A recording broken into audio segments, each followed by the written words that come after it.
Hello बच्चों, आप सबका स्वागत है आपके अपने कोचिंग कैरियर प्लांट में। और ठंड के मौसम में हम लेकर के आए हैं आपके लिए हॉट टॉपिक। पढ़ने के बाद पूरा पूरा गर्म हो जाइएगा, क्योंकि इससे आपको आने वाले हैं 5 मार्क्स बोर्ड एग्जाम में। कितने मार्क्स आने वाले हैं?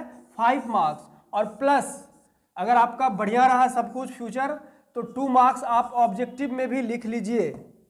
2 मार्क्स आप ऑब्जेक्टिव में भी लिख लीजिए, यानी 7 मार्क्स इस चैप्टर से आएगा। और उस चैप्टर का नाम है एरिया रिलेटेड टू सर्कल। अक्सर बच्चे भागते हैं चैप्टर का नाम देख करके, क्योंकि कैलकुलेटिव होता है, लेकिन जहां तक बात है इससे आने वाले क्वेश्चन का, तो बहुत सीधा सरल, कहीं तो बहुत इजी होता है। कोई उसमें सरदर्दी है ही नहीं, बस आपको कंसेप्ट समझना है। और उसी कंसेप्ट को हम आज क्लियर करने वाले हैं 15 मिनट के इस वीडियो में, इस लेक्चर में। आप 16वें मिनट अपने एनसीईआरटी आर एस अग्रवाल के बुक को पलटिएगा। आपसे एक भी क्वेश्चन चाहे कितना भी बड़ा हो वो आपसे मिस नहीं होगा, ये मेरा प्रॉमिस है। तो देखिए वो है कि मान लीजिए आप एक सर्कल ड्रॉ करते हैं और आपका एक सेंटर होगा। ये सेंटर से आप क्या करेंगे, थ्रू 2 रेडियस आप एक एरिया स्क्वायर करेंगे। तो सबसे पहले आपके नॉलेज में ये होना चाहिए कि ये जो एरिया हमने 2 रेडियस के द्वारा स्क्वायर किया है सर्कल के अंदर, इसको बोलते क्या है? तो भाई साहब मेरे इसको हम बोलते हैं सेक्टर। क्या बोलते हैं? सेक्टर। कोई दिक्कत नहीं है। अगला बात करेंगे कि और किस तरीके का एरिया इसमें हो सकता है। मान लीजिए एक सर्कल आप और लिए,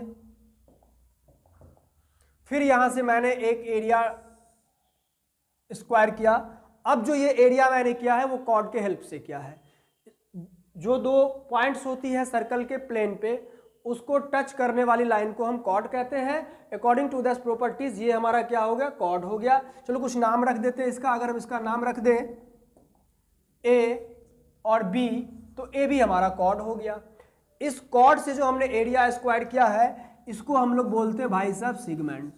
क्या बोलते हैं? सेगमेंट। अब यहां बात आती है कि अगर ये ट्रायंगल से बना हुआ एरिया सेक्टर है, तो उधर भी तो बच गया कुछ एरिया, उसको कौन सा एरिया बोलेंगे? तो इसी में लग जाता है माइनर और मेजर, है ना। तो आप जो ट्रायंगल से एरिया स्क्वायर किए उसको बोलते हैं माइनर सेक्टर, और rest of the area in the circle जो बच गया उसको बोलते हैं मेजर सेक्टर। देखो पहले आसान किस्तों में समझो, नहीं तो एक ही बार लोगे तो सरदर्द तो होना ही होना है। अब सेगमेंट की बात करेंगे। जो कॉर्ड से हमारा एरिया स्क्वायर किया है उसको बोलते हैं सेगमेंट।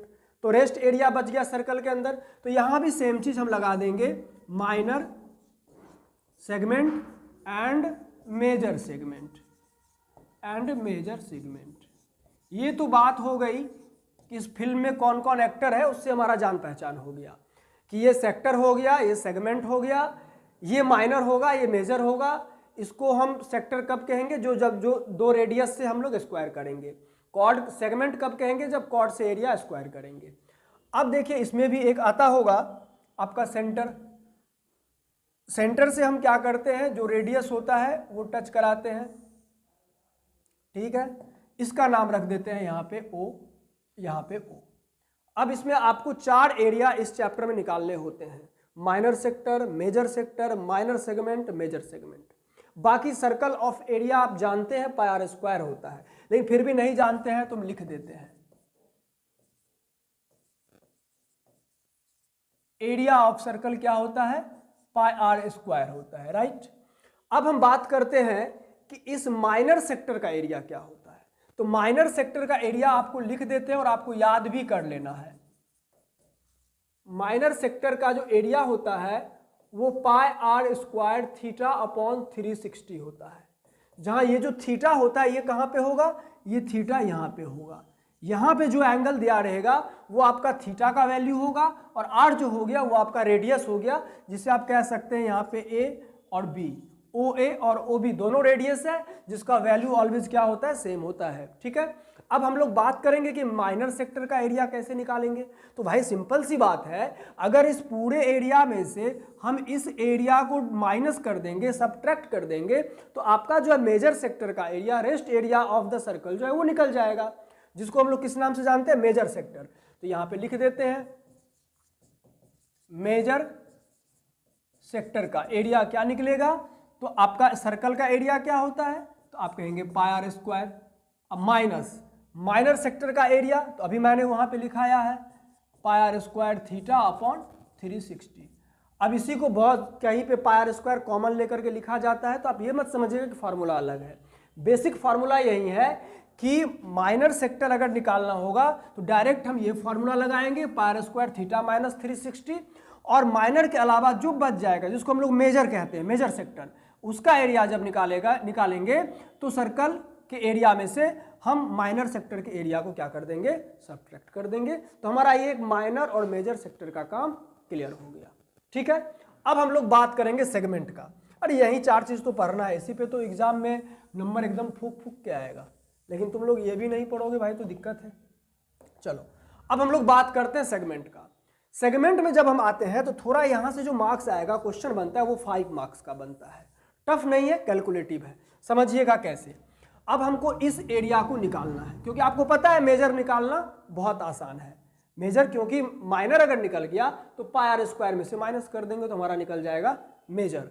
तो माइनर सेगमेंट निकालने के लिए आपको एक बात बताइए, माइनर सेगमेंट का एरिया हम ये निकालने वाले हैं, लेकिन ये निकालने से पहले कुछ प्रॉपर्टीज समझिए।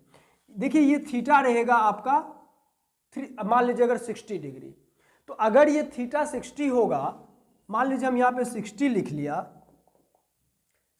लिया, तो ये कौन सा ट्रायंगल हो जाएगा, इक्विलैटरल ट्रायंगल। क्यों, क्या ये 60 को देख करके होगा, नहीं, ये 60 को देख करके नहीं होगा। इसके पीछे भी कारण है। कारण ये है कि आप जानते हैं, अगर मैं इस ट्रायंगल की बात कर रहा हूं, ओ ए बी की बात कर रहा हूं, कि देखिए इसमें ओ ए क्या है, रेडियस है, ओ बी क्या है, रेडियस है, और रेडियस का वैल्यू जो होता है वो सेम होता है, इक्वल होता है। तो आप अच्छे से जानते होंगे कि ट्रायंगल के अंदर जब दो साइड का लेंथ इक्वल हो, डिस्टेंस इक्वल हो, तो थर्ड साइड पे जो एंगल क्रिएट होता है वो दोनों इक्वल होता है। कहने का मतलब अगर ये और ये दोनों बीइंग अ रेडियस इक्वल है, तो यहां जो एंगल बन रहा है दोनों, ये क्या होगा भाई साहब, इक्वल होगा। अब ये तो अपना 60 ले लिया।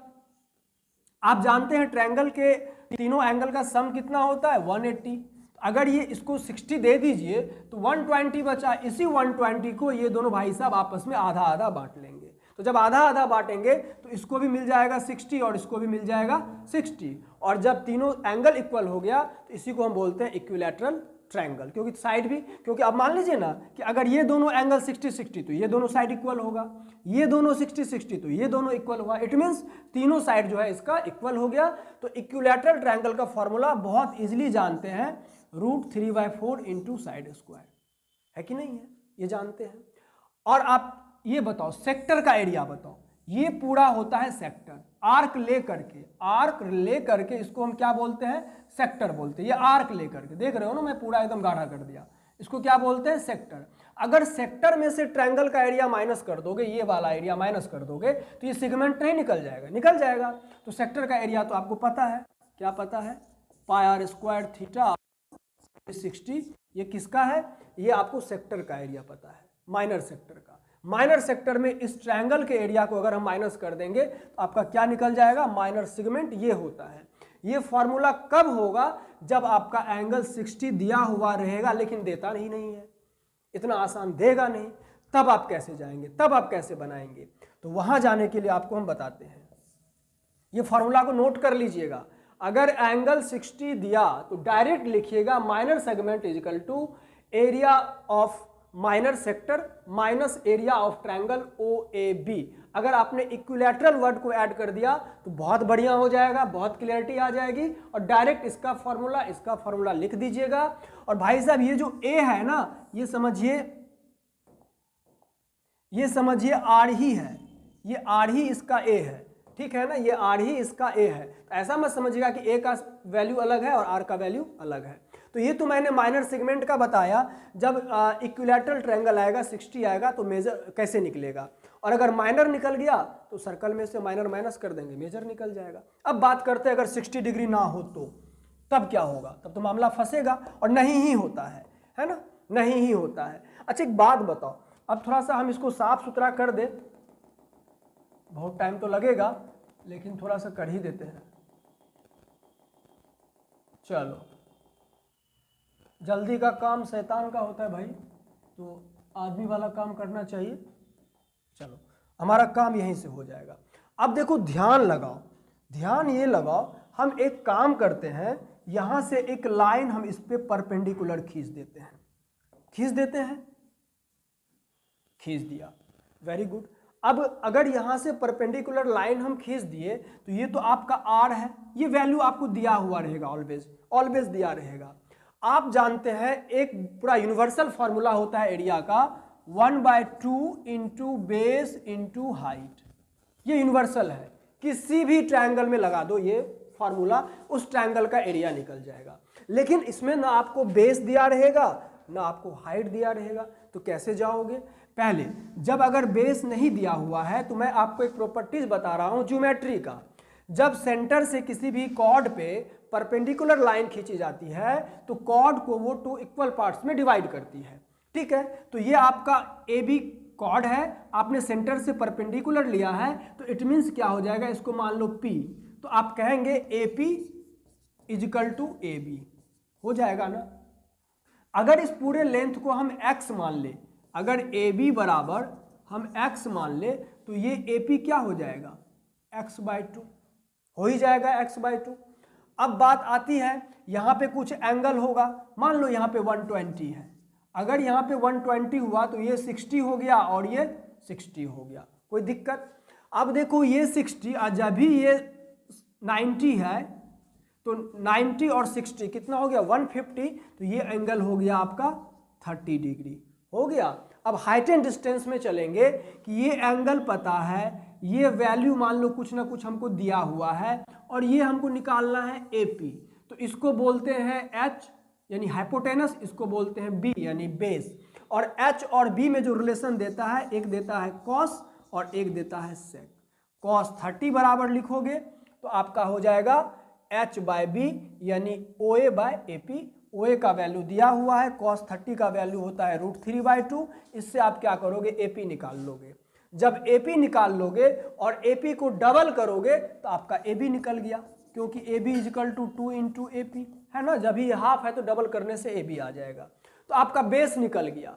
जब बेस निकल गया तो अब हाइट चाहिए, तो भाई साहब मेरे या तो ये ट्रायंगल या तो ये ट्रायंगल में पाइथागोरस थ्योरम लगा दो, क्योंकि ये 90 है, R पता है, बेस पता है, ये तो आराम से निकल जाएगा परपेंडिकुलर। जानते हो ना क्या होता है, H² is equal to PA² plus BA², ये होता है रिलेशन। तो आपको यहाँ पे R भी पता होगा, बेस भी पता होगा, यानी R को H बोलते हैं यहाँ पे, तो आप आराम से P निकाल लोगे, तो आपको ये भी निकल गया, ये भी निकल गया। इतना काम तब करना पड़ेगा जब ये वाली थीटा 60 छोड़ करके कुछ और दे देगा, समझ गए। इसका डायरेक्ट फॉर्मूला भी होता है 1/2 R² साइन थीटा को माइनस करना पड़ता है, πr² थीटा माइनस 360। लेकिन डायरेक्ट फार्मूला से जब 5 मार्क्स के क्वेश्चन में बनाओगे तो सीधे 2 मार्क्स मिलेगा, 3 मार्क्स आपको मिलेगा ही नहीं, क्योंकि एनसीईआरटी इस फार्मूला को, जिसको बोलते हैं πr² theta upon 360 minus 1/2 R² sine theta, इसको एनसीईआरटी और सीबीएसई बोर्ड इसको वैलिड नहीं करता है। तो एनसीईआरटी के अगर सिलेबस पे चलेंगे तो आपको इस लेंदी प्रोसेस से जाना पड़ेगा, तब आपको मिलेगा 5 मार्क्स। अगर आपको यहाँ पे समझ नहीं आया होगा तो एक बार वीडियो को स्लो मोशन में डाल दीजिएगा और फिर से देखिएगा और देन क्वेश्चन बनाइएगा, गारंटी है आपसे वो क्वेश्चन बनेगा। अगले वीडियो में हम आपको 2 से 3 एक्सरसाइज का क्वेश्चन भी करवा देंगे, जो भी डॉट बचा खुचा रहेगा वो क्लियर, और आपका एग्जाम होगा 93 मार्क्स का। एग्जाम में 93 का है, 20 तो तुम्हारे स्कूल में ही होता है, 73 मार्क्स का। बोलोगे क्यों, होता तो 80 है, तो भाई 7 मार्क्स तो कंफर्म हो गया ना। अगर यहाँ पे कंफर्म नहीं होगा तब भी समझो 73 का होगा, तुमसे बनबे नहीं करेगा, और अगर बन गया तो समझो तुमको 73 के लिए ही मेहनत करना है, 7 मार्क्स तुम्हारा पक्का हो गया। तो अगले वीडियो के लिए इंतजार करना हमारे लिए, और हम आएंगे फिर इसी तरह कोई और टॉपिक लेकर के, और ऐसे करके आपको दिलाएंगे 80 आउट ऑफ 80। ठीक है, चलिए रजाई में रहिए।